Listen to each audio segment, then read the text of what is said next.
ಹ್ಞೂ ಸರ್, ನನ್ನ ಹೆಸರು ಮುಮ್ತಾಜ್ ಬೇಗಮ್ ಅಂತ. ನಾನು ಪ್ರೈವೇಟ್ ಸ್ಕೂಲಲ್ಲಿ ಕೆಲಸ ಮಾಡಿದ್ದೆ ನಾನು. ಅಲ್ಲಿ ನನಗೆ ಸ್ಟಾಫಲ್ಲಿ ಗಣಪತಿ ಹೆಗಡೆ ಪರಿಚಯ ಆದರು. ಅವರು ಬಂದು, "ಇಲ್ಲ, ನಿಮ್ಮ ಹೈನುಗಾರ ಲೋನ್ ಕೊಡಿಸ್ತೀನಿ" ಅಂತಂದ್ರು ಮೊದ್ಲು. ಆಯ್ತು ಸರ್, ನನಗೆ ಬೇಡ, "ಇಲ್ಲ ಕೊಡಿಸ್ತೀನಿ ಮೇಡಮ್ಮ, ತಗೋರಿ" ಅಂತಂದರು. ಆಯ್ತಂತ ಮತ್ತೆ 2 ಚೆಕ್ಕು, ಒಂದು 25,000 ಕೊಟ್ಟೆ. ಆಮೇಲೆ ಮತ್ತೆ 30,000 ಕೊಟ್ಟೆ, 60,000 ಕೊಟ್ಟೆ. ಅವ್ರ ಗಂಡ ಹೆಂಡತಿ ಸರೋಜ ಹೆಗಡೆ, ಅವ್ರ ಹೆಂಡತಿ ಹೆಸರು ಸರೋಜಾ. ಅವ್ರ ಗಂಡ ಹೆಂಡತಿ ಕೂಡಿ ಫಸ್ಟ್ ಪ್ಲ್ಯಾನಿಂಗ್ ಮಾಡಿದ್ರು. ಹೈನಿಯರ್ ಲೋನ್. ಆಮೇಲೆ ಏನಂದ್ರು, "ನೌಕರಿ ಕೊಡಿಸ್ತೀನಿ ನಿಮಗಂದೆ." ಇವಾಗ ಬೇಡ, ನಂದೆಲ್ಲ ವಯಸ್ಸಾಗೈತಿ, ಈಗೆಲ್ಲ ಬರಲ್ಲ ಅಂತ ಹೇಳಿದೆ ನಾನು. 35 ಕ್ರಾಸ್ ಆಗೈತಿ. "ಇಲ್ಲ, ಹಿಂದ್ಗಡೆಯಿಂದ 5 ವರ್ಷದಿಂದ ನಾನು ಬ್ಯಾಕ್ ಮಾಡಿ ಕೊಡಿಸ್ತೀನಿ ನಿಮಗಂದ್ರು." ಆಯ್ತಂದ್ರು. ಆಮೇಲೆ ಫಸ್ಟ್ 50,000 ತೊಗೊಂಡ್ರು. ಆಮೇಲೆ 1,00,000, ಆಮೇಲೆ ಸ್ಟೆಪ್ ಬೈ ಸ್ಟೆಪ್ 2,00,000, 3,00,000 ಅಲ್ಲಿ ಇಲ್ಲಿ ಸಾಲ ಮಾಡಿ ಕೊಟ್ಟೆ ನಾನು. ಎಲ್ಲಾನು ಕೊಟ್ಟೆ. ಆಮೇಲೆ ಬೆಂಗ್ಳೂರು ಕರ್ಕೊಂಡು ಹೋದ್ರು. ಆಮೇಲೆ ಬಳ್ಳಾರಿ, ಮಂಗಳೂರು ಕರ್ಕೊಂಡು ಎಲ್ಲ ಕಡೆ ಸಹಿ ಮಾಡಿಸ್ಕೊಂಡ್ರು. ಅದು ಎಲ್ಲಿ ಹೋಟೆಲ್ಲು, ಗುಡಿಗೆ ಮಾಡಿಸ್ಕೊಂಡ್ರು. ನಂದೆ, "ಯಾವಾಗ ಬರ್ತೆ ಮೇಡಮ್, ನಂದು ಯಾವಾಗ ಬರ್ತಾರೆ ನೌಕರಿ, ಇವಾಗ ನಾಳೆ, ಇವಾಗ ನಾಳೆ" ಅಂತ. "ಇಲ್ಲ ಇಲ್ಲ ಸರ್, ಇವತ್ತು ಲೀವ್ ಅದಾರ, ಬರಲ್ಲ, ಮತ್ತು 10 ದಿವಸ ಬಿಟ್ಟು ಬಾ" ಅಂದರು. ಆಯ್ತಂತ. ಪ್ರೇಮ ಗುಡಿ, ಪ್ರೇಮ ಗುಡಿ ಅಂತ. ಇವ್ರ ಮನೆಗೆ ಹೋಗಿದ್ವಿ ನಾವು. ಯಾರು ಹೆಗಡೇಶ್ವರ ಮನೆ ಡೈಲಿ ಹೋಗಿದ್ವಿ ನಾವು. "ಸರ್, ಏನಾಯ್ತು ಹೇಳಿ, ಏನಾಯ್ತು ಹೇಳಿ, ಏನಾಯ್ತು?" "ಇಲ್ಲ ಮೇಡಮ್, ನಾಳೆ ನಾಡ್ದು, ನಾಳೆ ನಾಡ್ದು" ಅಂತಂದು ಮುಂದ್ಗಡೆ ದುಕ್ಕೊಂತ ಹೋದ್ರು. ಆನಂತರ ಹೈನುಗಾರ ಲೋನ್ ಬರ್ತದೆ ನಿಮ್ಗೆ, ಅದು ಬರ್ತಾ 50 ಲಕ್ಷ ಬರ್ತೈತಿ. ಅದ್ರಾಗ 20 ಲಕ್ಷ ನನಗೆ ಕೊಡಬೇಕು, 30,000 ರೂಪಾಯಿ 30 ಲಕ್ಷ ನೀವು ತೊಗೊರಿ ಅಂದರು. ಆಮೇಲೆ ಚೆಕ್ ಇಸ್ಕೊಂಡ್ರು ನನ್ನ ಕಡೆಯಿಂದ. ಚೆಕ್ ಇಸ್ಕೊಂಡು ನನ್ನ ಕಡೆ ಚೆಕ್ ಇಸ್ಕೊಂಡ್ರು ಎಲ್ಲ. ಚೆಕ್ ಇಸ್ಕೊಂಡ್ರು ಯಾರು? ಪ್ರೇಮ ಗುಡಿ. ಇಲ್ಲ, ನಂಗೆ ನಾ SBI ಚೆಕ್ ಇಸ್ಕೊಂಡ್ರು, 4 ಚೆಕ್, ಖಾಲಿ ಚೆಕ್ ಇಸ್ಕೊಂಡ್ರು. ಆಯಿತು, ಇದಕ್ಕೆ ನಾನು ಚೆಕ್ ಇಟ್ಕೊಂಡು 10 ಲಕ್ಷ ಕೊಡ್ತೀನಿ ಅಂದರು, ತೆಗಿಸ್ಕ್ಯಾಡ್ ಬ್ಯಾಂಕ್ನಿಂದ. ಕೊಡಲಿಲ್ಲ. 1 ತಿಂಗಳು ಅಡ್ಡಿದ್ದೀನಿ ದಾಡಿಗೆ, ಒಟ್ಟೆ ಕೊಡಲಿಲ್ಲ ಅವರು. ಆಯ್ತು ಬಿಡು, ಇವತ್ತಲ್ಲ ನಾಳೆ ಅಂತ ನಮ್ಮ ಮನೆಯವ್ರು ಹಂಗೆ ಮಾನಸಿಕ ಮಾಡ್ಕೊಂಡು ತೀರ್ಕೊಂಡ್ಬಿಟ್ರೆ. ಆರ್ಮಿಲಿದ್ರು. ಒಂಥರ ಭಯಂಕರ ಬೇಜಾರು ಮಾಡ್ಕೊಂಡು ತೀರ್ಕೊಂಡ್ಬಿಟ್ರು. ಆನಂತರ ನಾನು ಸಾಲಿಗೆ ಅಲ್ಲಿ ಸಾಲ ಇಸ್ಕೊಂಡು ಕೆಟ್ಟಾಗ ದುಡ್ಡು ಕೊಟ್ಟೆ ಇವ್ರಿಗೆ. 13,50,000 ಕೊಟ್ಟೆ. ಬಂಗಾರ ಒತ್ತಿಟ್ಟು ಕೊಟ್ಟೆ. ಮನೆಯಲ್ಲಿ ಅಲ್ಲಿ ಇಲ್ಲಿ ರೊಕ್ಕ ಕೇಳ್ಕೊಂಡು ಇವ್ರ ಕೈಯಲ್ಲಿ ಕೊಟ್ಟೆ ನಾನು. ಆದರೂ ಏನು ಮಾಡಲಿಲ್ಲ ಸರ್. ಆಮೇಲೆ ಕೇಳಿದ್ರೆ ಹೊಡ್ಯಕ್ಕೆ ಮಾಡಕ್ಕೆ ಬಂದರು. ಮನೆ ಮಠ ಬಂದು ಹೊಡೆದ್ರು ರಾತ್ರಿ 11 ಗಂಟೆಗೆ. ನಾನು ಭಯ ಆಯಿತು. ಹಂಗಂತ ನಾನು ಸ್ಕೂಲಲ್ಲಿ ನೌಕರಿ ಬಿಟ್ಟೆ ನಾನು. ಮನೇಲಿ ಕುಂತೆ, ಹೊಡಿತಾರೆ ಇವ್ರು ಬಡಿತಾರೆ ಅಂತಂದು ಎಲ್ಲಿ ಹೋಗಲಿಲ್ಲ ನಾನು. ಜೀವಕ್ಕೆ ಹೆದರಿಗೆ ನಾನು ಎಲ್ಲಿ ಹೋಗಿಲ್ಲ ಸರ. ಎಲ್ಲಂಗ ನಾನು ನ್ಯಾಯ ಬೇಕಾಗಿದ್ದೆ. ಭಾಳ ಕಷ್ಟಗಳಿದ್ದೆ ನಾನು ಭಯಂಕರ. ಹ್ಞೂ ಈಗ ಇಲ್ಲ ಸರ್, ಇವಾಗ ಸದ್ಯ ಇಲ್ಲ. ಯಾಕಂದ್ರೆ ಇದಕ್ಕೋಸ್ಕರ ನಾನು ಹೊರಗಡೆ ಇಲ್ಲ.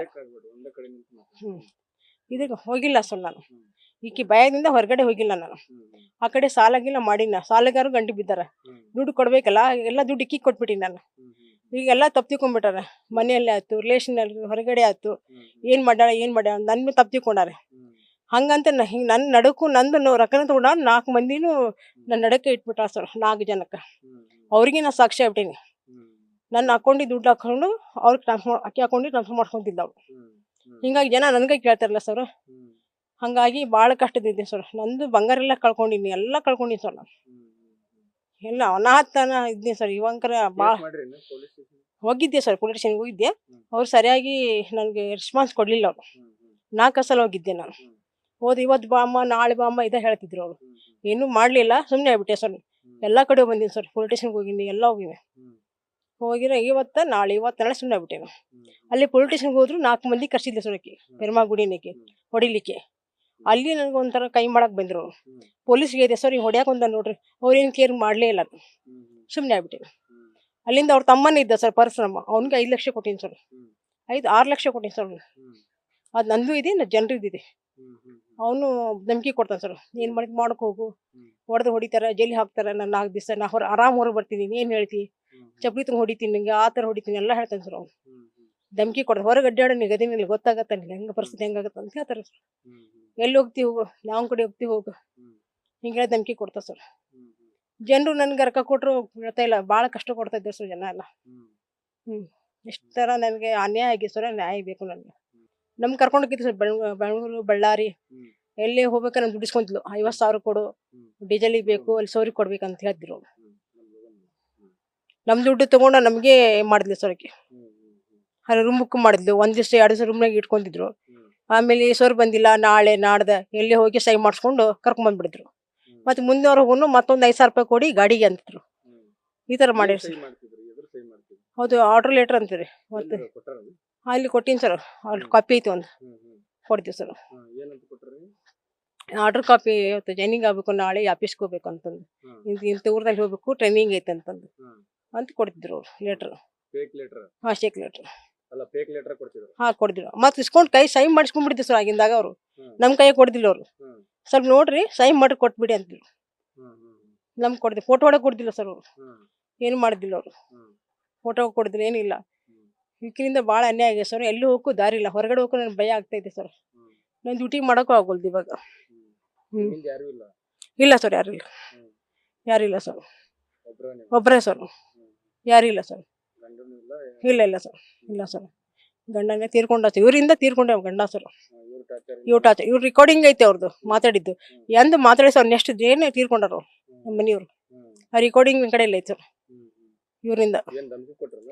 ಧಮಕಿ ಕೊಟ್ಟರು ಕೇಳಿದ್ರು ದುಡ್ಡು ಕೊಡು ಅಂದ್ರು ನಮ್ಮ ಮನೇಲಿ ನಾನು ಕೊಡಲ್ಲ ನಾನು ಮಾಡಾಗಲ್ಲ ಆದಾಗ ಆಗುತ್ತೆ ಹೋಗು ಅಂತಂದ್ರು ಅವ್ರಿಗೆ ಹಾರ್ಟ್ ಆಗ್ಬಿಡ್ತು ಅವ್ರಿಗೆ ಇವರಿಂದ ತೀರ್ಕೊಂಡೆ ಸರ್ ಜನ ಎಲ್ಲ ಪಬ್ಲಿಕ್ ಭಾಳ ತರ್ಸ್ಕೊಡಕಂತಾರೆ ಸರ್ ರೊಕ್ಕ ಇಸ್ಕೊಂಡು ಸಂಬಂಧ ದುಡ್ಡು ಇಸ್ಕೊಂಡ್ರೆ ಅಲ್ಲಿ ಇಸ್ಕೊಂಡ್ರೆ ಅಂತಂದು ಅಂತೀವಿ ಸರ್ ಭಾಳ ಮಾಡ್ರಿ ಸರ್ ನನಗೆ ಅನ್ಯಾಯ ಆಗಿದೆ ಸರ್ ನನಗೆ ನ್ಯಾಯ ಬೇಕಷ್ಟೇ ನಾನು ದುಡ್ಡು ಕೊಡಿಸ್ರೆ ಸ್ವಲ್ಪ ಜನಕ್ಕೆ ದುಡ್ಡು ಕೊಡ್ಬೇಕು ನನ್ನ ದುಡ್ಡು ನನಗೆ ಬೇಕು ಅವ್ರಿಗೆ ದುಡ್ಡು ಕೊಟ್ಟು ಮುಟ್ಟಿಸ್ಬಿಡ್ತೀನಿ ಸರ್ ನನಗೆ ಭಾಳ ಟಾರ್ಚರ್ ಕೊಡ್ತಾ ಇದ್ದಾರೆ ಲೇಟ್ ಆಗಿದೆ ತಪ್ಪು ಮಾಡೀನಿ ಇಲ್ಲ ಅಂತಿಲ್ಲ ಏನೋ ಒಂದು ಒಳ್ಳೆ ನೌಕರಿ ಸಿಕ್ತಂತ ನಾನು ಕೆಲಸ ಮಾಡಿದೆ ಆದ್ರೆ ಇಂಥ ಮೋಸ ಮಾಡ್ತಾರೆ ಅಂತೇನು ಗೊತ್ತಿಲ್ಲ ಸರ್ ನಾನು ಇವ್ರು ಈ ಥರ ಮಾಡ್ತಾರೆ ಅಂತಂದು ಎಕ್ದಮ್ ಅವರು ಬಂದ ತಕ್ಷಣ ಹೆಂಗೆ ಮಾಡ್ತಾರೆ ಗೊತ್ತಾ ಸರ್ ಏನು ಜಾದೂ ಮಾಡ್ತಾರೆ ಸರ್ ಅವ್ರು ಆ ಥರ ಮಾತು ಆಯಿತು ನಮ್ಗೆ ಎಕ್ದಮ್ ಇದಾಗಬೇಕು ನಂಬಿಡೋಕೆ ಆ ಥರ ಈ ಸದ್ಯ ಹೋಗ್ತೀವಿ ನಾವು ಹೇಳ್ತಾರೆ ನಾಳೆ ಟಿಫಿನ್ ತೊಗೊಂಡೋಗ್ಬೇಕು 9:00 ಊಟ ಅನ್ನ ಸಹ ತೊಗೊಂಡೋಗ್ಬೇಕು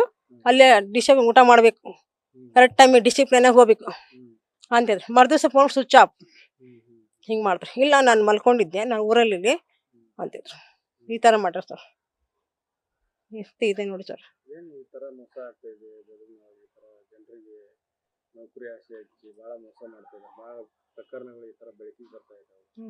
ಪೊಲೀಸರು ಏನ್ ಮಾಡ್ಬೇಕಂತೀವಿ? ಕಾನೂನು ಸಚಿವರು ಅದಾರ, ಈ ಭಾಗದ ಕಾನೂನು ಸಚಿವರು ಅದಾರ, ಅಂತವ್ರ ಕ್ಷೇತ್ರದಾಗ ಇಷ್ಟ ಆಗುತ್ತಾ? ಏನ್ ಆಗ್ಬೇಕಂತೀವಿ? ಏನ್ ಮಾಡ್ಬೇಕಂತ ನಿಮ್ಮ ಪ್ರಕಾರ? ನಮ್ಮ ಪ್ರಕಾರ ಇಲ್ಲಿ ಸರ್ ನ್ಯಾಯ ಬೇಕು ಸರ್ ಎಲ್ಲಿಯೂ ನ್ಯಾಯ ಸಿಕ್ಕಿಲ್ಲ ಸರ್ ನಾನು ಅದಕ್ಕೆ ನಾನು ನಿಮ್ಮ ಕಡೆ ಬಂದ್ಬಿಟ್ಟಿನಿ ಸರ್ ರಿಪೋರ್ಟ್ ಗಲ್ಲಿಗೂ ಮೋಸ ಮಾಡ್ಕೊಂತ ಹೋಗ್ತಾ ಇದಾರೆ. ಸರ್ ಅವ್ರು ನಿಜಿ ಓಡಾಡಕ ಬಿಟ್ಬಿಟ್ಟಿದ್ದಾರೆ ಪೊಲೀಸರಾತು ಸರ್ ಯಾರಾದ್ರೂ ಅವ್ರ ಬಗ್ಗೆ ಕೇರ್ ಮಾಡೋಲ್ಲ. ಅದಕ್ಕೆ ಹೌದು ಸರ್ ಏನ್ ಅನ್ಸುತ್ತೆ ನಿಮ್ಗೆ? ಅವ್ರು ಕೇರ್ ಅವ್ರು ಯಾಕೆ ಮಾಡ್ತಾರೆ ಗೊತ್ತಿಲ್ಲ ಸರ್ ನೋಡ್ತಾ ಅವರಿಂದ ರಾಜಕಾರಣಿಗಳು ಆತರ ಯಾರದಾರ ಅವ್ರು ಹೇಳ್ತಾರೆ ಯಾರು ಸರ್ ಅಮ್ರೂರ್ ಹೆಸರು ಹೇಳ್ತಾರೆ ಸರ್ ನಾ ಪಿ ಇದೀನಿ ಅದೇ ಇದೀನಿ ನಾನು ಹಂಗತೀನಿ ನೋಡೋಣ ಇಷ್ಟು ಜನ ಅದಾರ ನೋಡಿ ನನ್ನ ತಂಟೆಗೆ ಬಂದು ಬಿಡೋದಿಲ್ಲ ನೋಡಿ ನೀವು ಏನ್ ಮಾಡ್ತೀನಿ ಗೊತ್ತಿಲ್ಲ ನಮ್ಮ ತಂಟೆಗೆ ಬಂದು ಬಿಡೋದಿಲ್ಲ ಅಂತ ಹೇಳ್ತಾರೆ ಧಮಕಿ ಅದು ಹೆರಿಕೆಟ್ ನಾನು ಇನ್ನೂವರೆಗೆ ಬಂದಿದ್ದೀನಿ ಹೊರಗಡೆ ಸರ್ ಈಗ ಮಿಕ್ಕೆ ಸರ್ ಏನು ಆಗಿದ್ದಾಗ್ಲಿಕ್ಕೆ ನಾ ಹಂಗಾರೆ ತಪ್ಪು ಮಾಡಿಲ್ಲ ನಿಜ ಹೇಳ್ತೀನಿ ಸರ್ ಅನ್ಯಾಯ ಆಗಿದೆ ನನ್ನ ಕಡೆ ಎಲ್ಲ ಪ್ರೂಫ್ ಅದಾವ ಎಲ್ಲ ರೆಕಾರ್ಡಿಂಗ್ ಇದೆಲ್ಲ ಇದೆ ಅದಕ್ಕೆ ನಾನು ಕೆಲವು ಮಂದಿ ಹೇಳಿದ್ರು ಊರು ಬಿಡು ಅದು ಬಿಡು ಅಂತ ಹೇಳಿದ್ರು ನಾವು ಬಿಡಲ್ಲ ಅಂತಂದು ನಾ ಯಾಕೆ ಬಿಡಬೇಕು ಅಂದೇನು ನಾನು ತಪ್ಪು ಮಾಡಿಲ್ಲ ಇಲ್ಲೇ ನಮಗಾಗಿದೆ ನಾ ಯಾಕೆ ಹೋಗ್ಬೇಕು ಅಂದೆ ನಾನು ಆರಾಮದ ಸರ್ ನಾನು 2 ಸಲ ಫೋನ್ ಹಚ್ತೀನಿ ಸರ್ ಆಕಿ ಫೋನ್ ಹಚ್ಚಿದ್ದು ಪ್ರೇಮಗುಡಿಗೆ ಏನಂದೆ ಸಾಲಗಾರ ಭಾಳ ಗಂಡು ಬಿದ್ದಾರೆ ಸ್ವಲ್ಪ ಹೇಳಿ ಮೇಡಮ್ ಸ್ವಲ್ಪ ಹೇಳಿ ಅಂದೆ ನನಗೇನು ಗೊತ್ತಿಲ್ಲ ನೀ ಮಾಡಿದ್ ಅನ್ಬೋಸು ದುಡ್ಡು ಅಕ್ಕಿ ಕೊಟ್ಟಿನಿ ನೋಡ್ಬೇಕು ಸರ್ ಹಚ್ಚಿಲ್ಲ ನಾನು